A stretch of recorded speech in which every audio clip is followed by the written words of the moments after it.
think it just means being true to who you are. And that's the hardest thing we can do.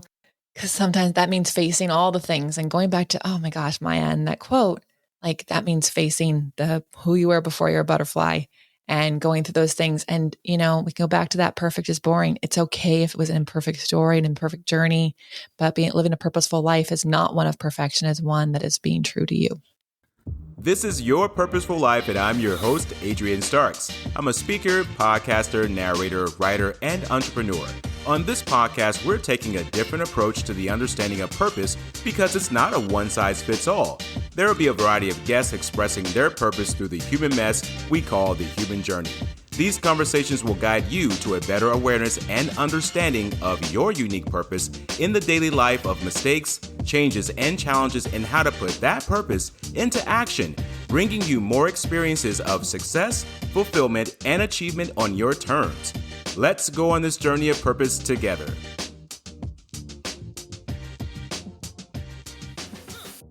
Well, hello, everyone. Welcome back to the Your Purposeful Life podcast with your host, Adrian Starks. And it is here where we are changing the conversation around purpose, and we want to help you shape your purpose your way. Today, I have a special guest on. Her name is Lesley Logan to the podcast and community. Lesley, how are you doing today, my friend? Oh, Adrian, I'm great. I'm so excited to be here. And by the way, I just have to say off the top, we have some pretty cool names, like Adrian Starks, like that. It sounds like you should be a superhero of some kind. I'm blushing, but you don't see it. But I'm blushing underneath all of this here, okay? I love that. All right, well, this is going to be a fun conversation today, and we're going to talk about self-care isn't selfish care. And we're going to talk about your journey, and we're going to talk about Pilates and how that ties into taking better care of yourself and making yourself first priority. You're going to give us some lessons on that and what tips we can do to improve ourselves. So I'm very excited to go through this with you on the show today. And I want to get back to you, but before we do that, let's get some of this other stuff out of the way here. I want to make sure for our listeners today, you go and download this podcast into your favorite podcast platform of choice by going to our website, yourpurposeful.life. And it is there where you can follow us on social media and also go to our YouTube channel and subscribe, as we will have these videos present there. Hit that notification bell with a purpose. I mean, like you mean it, because we're going to have weekly episodes coming out, and I don't want you to miss out on that. Now, getting back to the special guest of the hour, Lesley Logan. And I do like your name too. It's like a superhero thing too as well. So Lesley Logan, she's a certified Pilates teacher, habits and mindset coach, and is the founder of onlinepilatesclasses.com, Profitable Pilates, and host of Be It Till You See It podcast. And we're going to talk about that a little bit later today. She's been teaching Pilates for over, I would say 14 years now. She started back in 2008. She has run multiple studios, trained hundreds of people, and become teachers themselves, and has taught thousands of students around the world. And when Lesley is not teaching, coaching, or helping others, she's recording her podcast and leading retreats around the world. Lesley, welcome. Thank you for having me. I'm so excited to be here. All the things I love talking about. Yeah, we are happy to have you here. And we're going to talk first today about this idea. You have a special tagline that you say is perfect is boring. And I believe you. And I'm sure that some listeners are going to be like, well, I don't know about all that. But we're going to get into that because I think that is something worth noting here. And why do you think perfect is boring? What's your concept on that? Well, I'm a recovering perfectionist and overachiever. I am too. And I think just to go to the why your listeners are here, perfection, trying to be perfect in things that you do is actually going to take you away from purpose because you're going to noodle away at something, never put it out there because it's not perfect. And so you're actually not meeting your purpose. But the reason I say perfect is boring is I think of when I grew up, nothing about my family was perfect, nothing about school was perfect. I lived in a small town. I didn't have any money. And I looked at these people that I thought were perfect.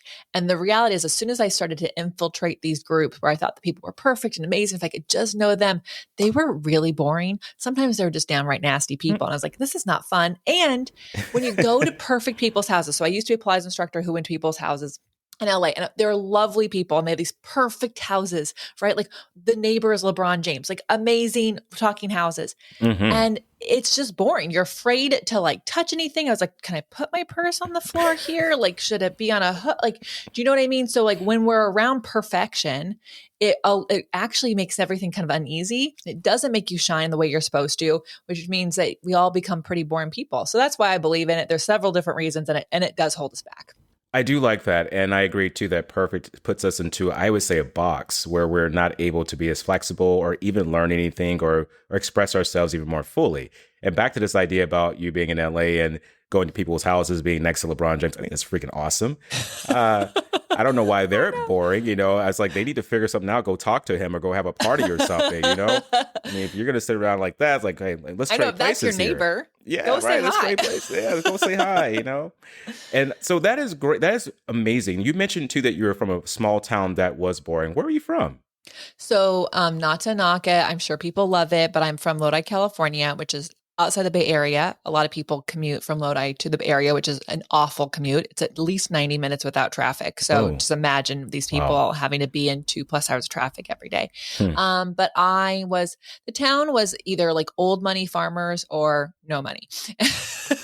And that's fine. I mean, we all learn something. I definitely am who I am because I came from what I did, but I never really felt like I belonged, and I couldn't wait to leave. Like I just couldn't wait to leave. And I thought high school would be better, and that was not better. And then I thought college would be better. And I did leave for college. It wasn't really better. But along this journey, I just started to kind of figure out who I am and what is interesting now, because I've gone back and I definitely don't belong now either. But I can also attest to that it's not the town's fault that it was boring. It's not like it is what it is. It was my relationship with myself that really cast its own spell around how I felt about that space. And so I felt like getting to know myself more, getting to recover the perfectionist and things like that allows me to go, that is what it is. And it doesn't have to be a bad thing. It just wasn't for me. Oh, I like that. I love that story too. So that small town really changed some perspectives for you, and it put you on this journey of finding or creating your purpose. And how do you want to not be boring, so to speak, and create some type of an adventure in your life? And speaking of adventure, Lesley, you've been in Pilates in the industry for over 14 years, and you've traveled the world teaching retreats. Where are some of your favorite places that you've been to? Okay, so I'm a unique teacher in the Pilates world in that one of my teachers was Joseph Pilates' client. So in the world of Pilates, Okay. I teach a lot of teachers around the world. And then because of who I used to teach as a client, I've had some really amazing clients. So I've actually been able to live both sides of a Pilates teacher's world. And I travel to teach a lot of teachers and also to run retreats. And I will say Cambodia has my heart, and I do retreats there every year. Except for obviously during the pandemic, but we run a retreats out of our house there, and I really love that. I feel like one of my purposes on this planet is to help people see parts of this world that are so different than the world they live in, because we get so much perspective. It really does quiet the chatter when you are out of your element and you're in a space of like, wowness is the word that's coming to me, but like when you're in front of those 1,000-year-old temples and you're like, wow, this is bigger than me. Like it's survived so Mm-hmm. long. It kind of helps you put things in a little bit perspective. So if we take Cambodia out of it, I have traveled some cool places. I've been to Poland, I've been to Amsterdam, done UK a few times. New Zealand is beautiful. It is such a cool space, and I can't wait to go back there. And of course, I really did love like the Gold Coast of Australia, but But doesn't New Zealand have like the Manuka honey? Is that yeah. where it's from? I love Oh that yeah. honey, by the way. Yeah, and that Manuka balm will like heal any wound you have. I can get some of Yeah, that. it's cool. They also have an insane amount of birds, and they have like a sanctuary for these birds, and it is the most amazing place to go. And then they have this like prehistoric lizard. It literally looks like a dinosaur that's still alive there. And I'm a bit sad because I had this crazy bird that I wish we all could have experienced in our lifetime. But it's a cool place. I really love it. I get to start traveling again for work now, and so I'll be going to Korea next year and back to Cambodia and some other places. So I think if you haven't spent time traveling, I know it sounds expensive. I know it sounds like it's hard to do, but try little trips, places, and get yourself out, because it really does. If you don't know what you're supposed to do in this world, you don't know how to do it, getting out of your elements is really going to be helpful. I love that philosophy, and I agree with you. And we should be buddies, seriously, because this is the concept I have too about getting out there and seeing the world and seeing things from different perspectives. When I traveled, I've been to Italy, I've been to Africa. And when I was in Africa, I had a great experience I want to share quickly here, where one morning I woke up and I was with a hosting family, and I went into the bathroom and I saw these buckets of water everywhere. And I'm like, something's going on with the plumbing here. I'm going to go ahead and talk to them about that. So I'll go out in the living room and they're like, what's going on? And I said, well, there's something going on in the bathroom. And they said, what do you mean? I said, there's buckets of water everywhere. And they said, you're such an American. That is for your shower. And I'm like, what? That's for a shower for me? They were like, yes, that's for you. And here's the funny thing. About a week later after being there, I got used to it. I didn't think about the shower head anymore.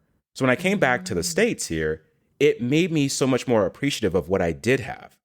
And that was the purpose of being there, was figuring out what things are the simple things that I can appreciate when I come back here. And that was probably one of the greatest things I've ever learned, is about the power of whatever you have, wherever you are, make it effective.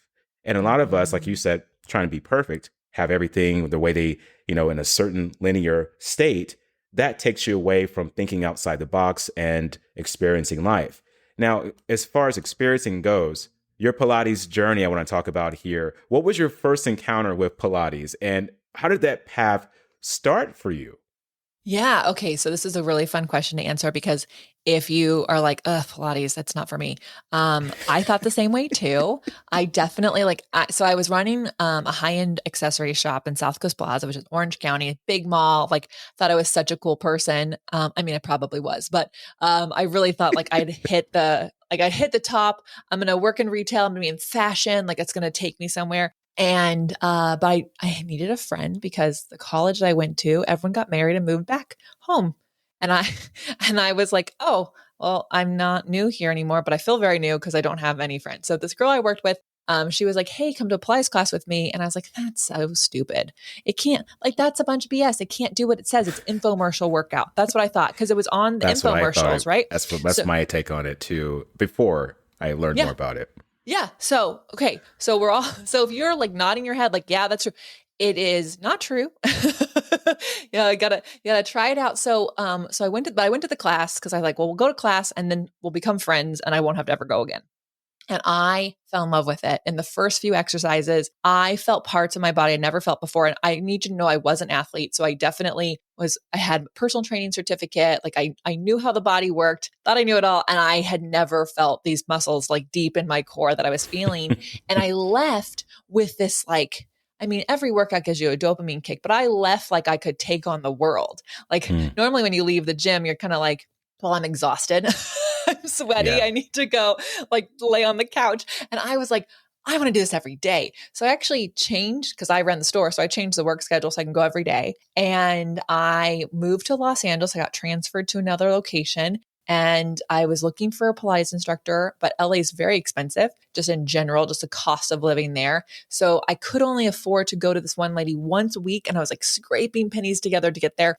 And she suggested I become a Pilates instructor. That's how I got, literally someone's like, you should do this. And so I did, thinking it would be my side hustle. That was back in 2008. And actually what ended up happening is got so busy teaching. I got so known in LA teaching that I had to quit my safe retail job, which we all know how that ended in 2008 anyways, and go down this Pilates career. And it's so funny, because people are like, what did you want to be when you grew up? Not a fitness instructor. I can tell you that was not something that hit my mind. Didn't cross your mind. Yeah. No, it did not. But what is so crazy is I am a Pilates instructor who does travel the world. So it's so funny how people want to put things in boxes. You would never think that okay, if I became this, I could do all these things. You can do whatever you want. You just have to figure out what that is and get really clear. But that's my journey to teaching. I definitely made fun of it and then fell in love with it. And now I want everyone to do it. Isn't it amazing how things work? I mean, all it takes is one person to suggest something for you and you to consider it and to try it out. And then who knows what the universe will provide following that. I'm a big believer in those things. And that's what you were saying back to perfect is boring. If you were like, well, I love my retail job here, and no pun intended to anyone who's working retail, we've all been there. And I'm not saying anything about your job or your boss or anyone. But if you really want to try something different, then you're going to have to get outside that perfection perspective. And that's going to open up more opportunities for you, just like what you're doing now, Lesley. You're traveling the world, you have online courses, you're helping people find that purpose within themselves when it comes to self-care. And I love that about you. Now, we're talking about Pilates, but for the people who are listening today, and there's a lot of them, what is Pilates actually? What the hell is it? And is it different from yoga? Yeah. What is Pilates? Okay. So I love answering this question because I actually think there's a lot of debunking and myth busting we got to do around this, because a lot of people think, first of all, Pilates is for women. And specifically, if you look Pilates up, you're going to see a lot of pictures of some skinny white women doing Pilates. And the truth is that Pilates was created by a man for men. Because back in the 20s, y'all, ladies weren't allowed to work out. They thought it would make us infertile. They didn't want you run the marathons, even like close to like the 70s or 80s. Hold on for a second. Let's go back to that. What in the 20s they thought that would make women infertile? Women were not allowed to work out. They would get hair on their chests. They become like men. Even like in my lifetime, a woman tried to run the Boston Marathon. She went under her boyfriend's name. She qualified under a man's name. And they saw her running the marathon, and security was trying to chase her down. Like, only recently did they start to think that like it was okay. It's so crazy. So anyways, Pilates was designed by a man for men, and there was like a lot of boxing involved, a lot of gymnastics involved. And you can see some of the yoga moves in the Pilates world, just as far as like some warrior ones and things like that, specifically when you get on a reformer. But Pilates is specifically a strength-based workout designed to balance your body. So balance your imbalances. We all have muscles that are more dominant than others. That's where injuries come in. If you love sports, y'all, your most favorite athletes, they're all doing Pilates. Every football team has a Pilates instructor.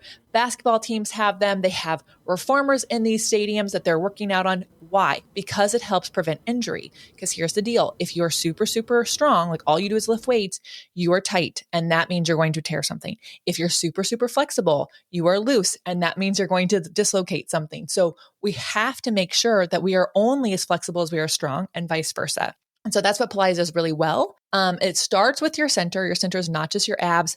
Pilates is not your replacement for a core workout. It can be. You don't have to do sit-ups when you're done, but it is not only core. So the muscles that Pilates uses are the muscles around your abdominals, of course, but also the muscles of your back, your shoulder girdle, and your hips. So all the muscles around your pelvis. So what it does is when you're doing a move, every move asks you to stabilize your axial skeleton. So that's all the muscles around your spine. Then you're going to move your arms and your legs and see if you can keep that connection.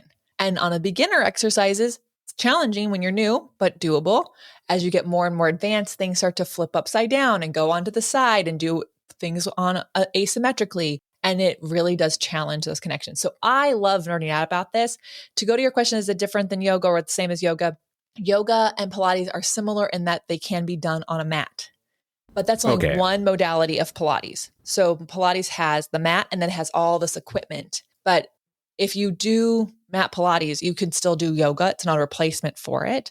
In fact, I do yoga and it's very different, but that's where people get it like a little similar because it can be done on a mat. Okay. Well, that sums up everything for the Pilates versus yoga. And, I learned a lot about this because when I thought of Pilates, I remember those infomercials where you have people on the little machines and they're pulling a little string down. And that's why I really never got into it. I'm like, well, what are the likelihoods of me walking into a place and being on a machine, doing that all the time? So I was discouraged from it. But now that you're saying this Pilates factor and also the concept of being too tight, strength training. So for the gentlemen out there or women, or we won't even generalize the genders here, anyone who's into strength training and that's it, guess what? You're going to be prone to injury. Mm-hmm. If you're a person and you're always just stretching all the time, I'm so limber and flexible, then you can possibly dislocate something. So I like how you brought those two concepts into play. And we have to find that happy medium, which is going to be Pilates because it works the core, which is so important. Now, speaking of Pilates, who is it for? Can it be for any age group? Can it be for anyone starting out in their life later? They may be overweight or they may have some prone to injuries in the past. Who is it for? Yeah, so this is a really great question. So Pilates can be for anyone because it really will meet you where you are. There's over 500 basic Okay. exercises. So truly what you need to first find out is make sure that you find an instructor that you resonate with, that understands your goals. And just like there are thousands of trainers from all different backgrounds, there's the same with Pilates. And so your first Pilates experience, if you don't love it, what I highly recommend is that you find another teacher. There's questions you should ask. You should be asking questions like, did you do a comprehensive training? So comprehensive training means they were trained on all the equipment. So they have a well-versed background. Now they might not have access to all the equipment, but having that knowledge means they spent a significant amount of time training to become a teacher. So they'll have a lot more references to help make sure the moves meet you where you are. Other things you can look Okay. for, hours trained, like 450, 900 hours, those kinds of things are what you're looking for. Interesting. That's good. Thank you for that information, Lesley. And this is why you're an expert at what you do. And I can see why you train so many people around the world. Absolutely fascinating history behind Pilates and also the purpose behind it. What are some quick benefits? Like if someone were to start doing Pilates today, what is Mm-hmm. something they could start to see maybe improving down the road? Or if for a person's living a fast paced life, why should they take out time to even consider Pilates when they can just go to the gym and just run on the treadmill, do some quick dumbbells, get a quick sweat in, and then come out and say, I worked out? Yeah. I mean, you can do all of those things. And I'd probably ask you, how's that working for you? Because if you're still listening to this, you probably have something like you're probably thinking there's a little bit more that you need to do. So here's the deal. It's not Pilates versus it's Pilates and. So I never want to take the weights away from people. I lift weights. I do a Okay. CrossFit class. Now I don't get injured because I do Pilates consistently. But what I would say is when you first start anything, the first benefits are going to be a little bit more, you'll have higher energy. What I always say is after your first Pilates class or after any Pilates class, you're going to feel a little taller. Because your core is actually holding your axial skeleton up, you're going to be taller. Here's what's cool about tallerness. That's a new word we're making up. It helps with Tolerness. your posture. Why is posture so important? There's a couple reasons why posture is so important. And it continues to get better over the more you do Pilates, or you don't have to think about your posture, which is amazing. But one of them is your digestive system. If you have poor posture, your digestive system is not going to have the space it needs to do its job. If your digestive system can't do what it's going to do, you don't have a sleep cycle that you're going to love because the two go together, which means you cannot live a purposeful life because you're going to be a stressed out person. Now, for my busy people, here's why Pilates is amazing. I don't have time to have a leg day at the gym, an arm day at the gym, cardio on this day. I just don't have it. Like I only have so much time in a week. And so what I love is on the very busy weeks that I have, if I only can get my Pilates practice in, I am going to have done a full body workout both of those times. So it's very efficient, very effective. Once you're more advanced in Pilates, and I don't mean like a super advanced person, but just you've gone enough to flow one exercise into the next, you're not pausing to learn something and do it, you're going to get cardio. So you also don't have to hit the treadmill anymore because you've got the cardio in your Pilates. There's a cardio practice, heart rate gets up, it goes down. It's kind of like a HIIT training class. So that's the first benefits. Over time, flexibility happens because you're eccentrically contracting you're isometrically contracting muscles, a lot of them. So like, for example, I'll be making my hamstring work while it's extended. So I'm actually stretching the muscle, but trying to activate at the same time. That action creates flexibility. If I were just to hang over my legs, eventually in a couple minutes, I'll feel flexible. But if I'm just doing that passively, I'm just hanging out of my legs, tomorrow I'm going to be as tight as I was before I stretched. Doesn't stay. But when you isometrically contract the muscles and then you stretch them, you get to keep that flexibility, which is so cool for my people who are a little tighter, right? Then as we continue on, because I want to go back to the people listening to this, you're trying to live your purposeful life. You become more connected to yourself.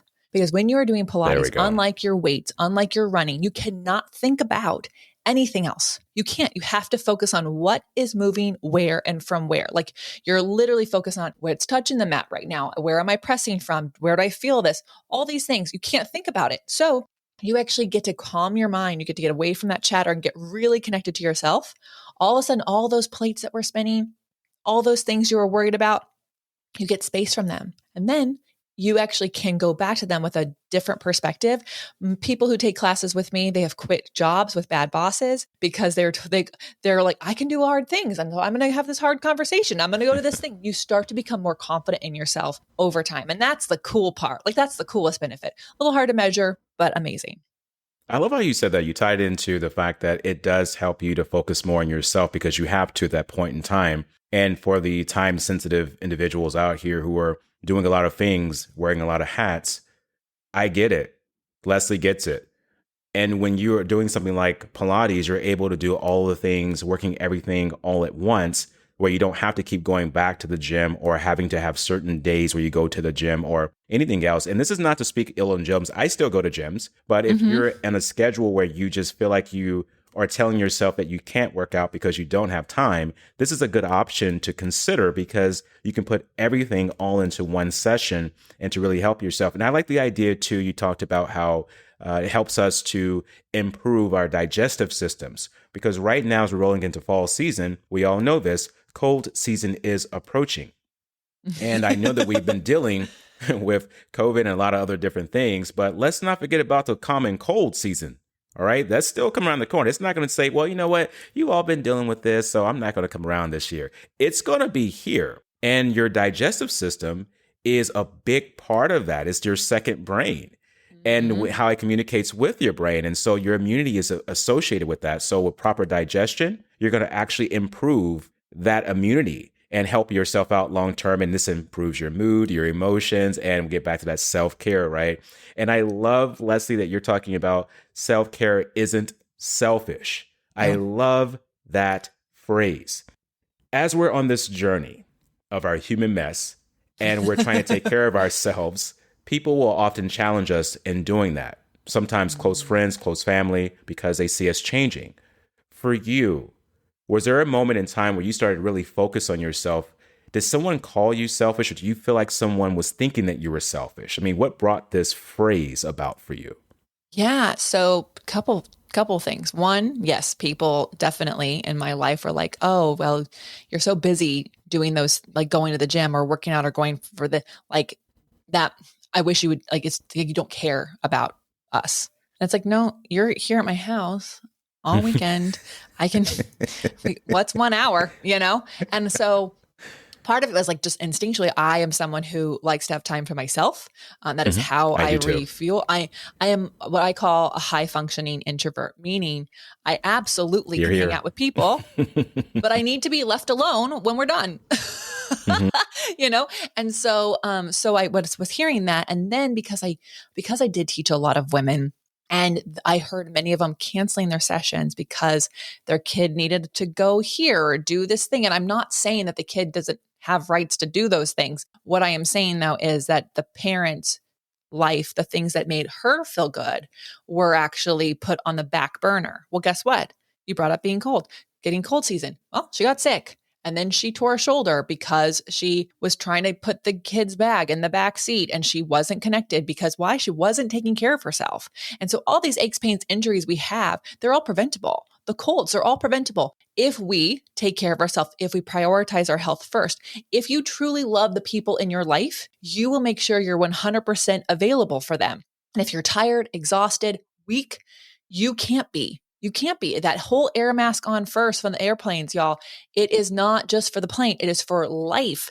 If you are a parent out there, your kids' Ooh, actions are say caught, it. not taught. So if you really do believe that they can be anything on this planet, they can have whatever they want, and you're like playing second fiddle to your own life for them, they're going to grow up thinking, I have to choose between what I want and being a parent or what I want and the people around me. And so it is important that we are truly clear on what makes us feel good, what fills our cup, what keeps us healthy and strong. It's going to be different from every person. For my busy people, I'm just going to say Pilates is going to help you do that because it is going to give you that time alone. It is going to strengthen your whole body, but it cannot be selfish care. And then because people like science. So there is a psychologist who I interviewed on my podcast, and she talked about that we have to stop well-being shaming. And so if someone is shaming your well-being, like, oh, it must be nice for you to go for a run on your lunch break, you have to say, yeah, I'm really glad I take time for myself. Do you need some help doing that for you? Like, instead of just like, oh, that person with their passive aggressive comment, like just calling out that clearly this person doesn't think that they deserve that. And so, yeah, they're being a little crappy to you, but let's, let's bring it out and like, let them know because it's not nice. It is essential. It's very essential. And I like that you mentioned that. And to go back to your podcast is called, what is the title of it here? Be it till you see it. Be it till you see it. I Uh-huh. like that. I like that concept because it is something that you're creating the action of the cause. So here's the thing. We live a cause and effect life, and a lot of us living in the effect part of our lives. We're waiting for something to happen for us, as opposed to saying, I need to do these actions, do things in a certain way to make this result become my reality at some point. And I like how you said that with your title of your podcast. To go back to that psychologist, the shaming thing. It's so funny that you brought that up because I was going to say that today. It's interesting that we live in a society where a lot of people are being shamed for a lot of things. And one conversation that I don't hear a lot about is about shaming for taking care of ourselves. And this is something that we need to talk more about because this impacts our mental health and well-being. Because if you make someone feel bad about taking care of themselves or for being in shape or for having a certain regimen that they do that works for them, because your life may be different than theirs, doesn't mean that they don't love you any less. It doesn't mean that they're self-centered or they're selfish. It means they are self-focused. And what do you need to do to get on that track? Well, I have this, I have responsibilities, I have these things, and all the excuses come up. I've heard them before. Guess what? I can make excuses too. I can say all the responsibilities I have, but I still make out time for myself. And this is so critical, Lesley, that you're saying this because the audience, we all need to hear this, that self-care isn't selfish. It is being self-focused. And by looking at things like Pilates, looking at ways to improve your body, improve the balance in your life, it can actually help you produce more out here in the world and show up 100% for the people that you really care about.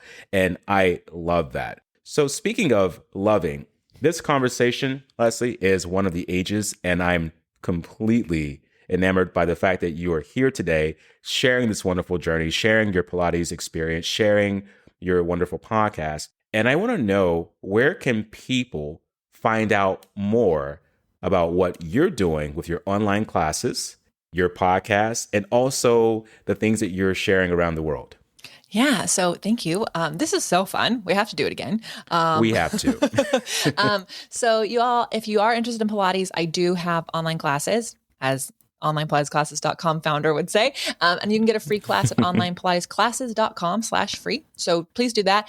We also have options. If you've never done it before, there is an intro series, so don't be intimidated by it. If you like the sound of my voice, my podcast is Be It Till You See It. You can listen to it anywhere. She's got a great voice. I like it. Yeah. Anywhere you listen to podcasts, and also you can watch on YouTube. So you can watch Adrian's, you can watch mine, and you can really feel ready to go. Because as you mentioned, I named it Be It Till You See It because I don't like people waiting. I cannot wait for the thing. Like if you are on this path of purpose, you cannot wait till X happens to then go work on it. You have to be the person who would have that already, and you'll start to see it go. So that's the mission I'm on, because I do know that not everyone is ready to do Pilates with me, but I still want to make an impact on your life because you are amazing, and you have to be a little bit more selfish around your time, please. And that's a terrible word, but we don't have another word for it. But I like your self-focused one, Adrian. So there's that. Be more self-focused so that you can do things on this planet. You have a purpose. And if you don't take care of you, it doesn't get done. If you don't take care of you, it doesn't get done. I love that ending phrase. And to think of these changes that we talked about today, the concepts and the purposes behind taking care of yourself, what Lesley explained with Pilates benefits, I want you to go back and listen and think about how you can begin to center your life and take care of you and to make those changes. And remember this, Maya Angelou, great poet, she said this. She says, many people, they admire the beauty of the butterfly, but very rarely are they willing to admit the changes it has gone through to achieve its beauty. And we want to help you create a beautiful life, a more purposeful life, a more life that's centered and healthy and about you. So go and check out Lesley's information. Follow Lesley on social media and set up a time to talk to her at some point. She's a wonderful person. I know that you'll be completely blown away by the experience. And Lesley, I want to end with one more question for you, my friend. What does living a purposeful life mean to you? You know, I think it just means being true to who you are. And that's the hardest thing we can do. Because sometimes that means facing all the things and going back to, oh my gosh, Maya, and that quote, like that means facing who you were before you're a butterfly. and going through those things. And, we can go back to that perfect is boring. It's okay if it was an imperfect story, an imperfect journey, but living a purposeful life is not one of perfection, is one that is being true to you. It's being true to you. And in your words, perfect is boring. And it's not about being perfect. That's it's right. about trying out things and being flexible.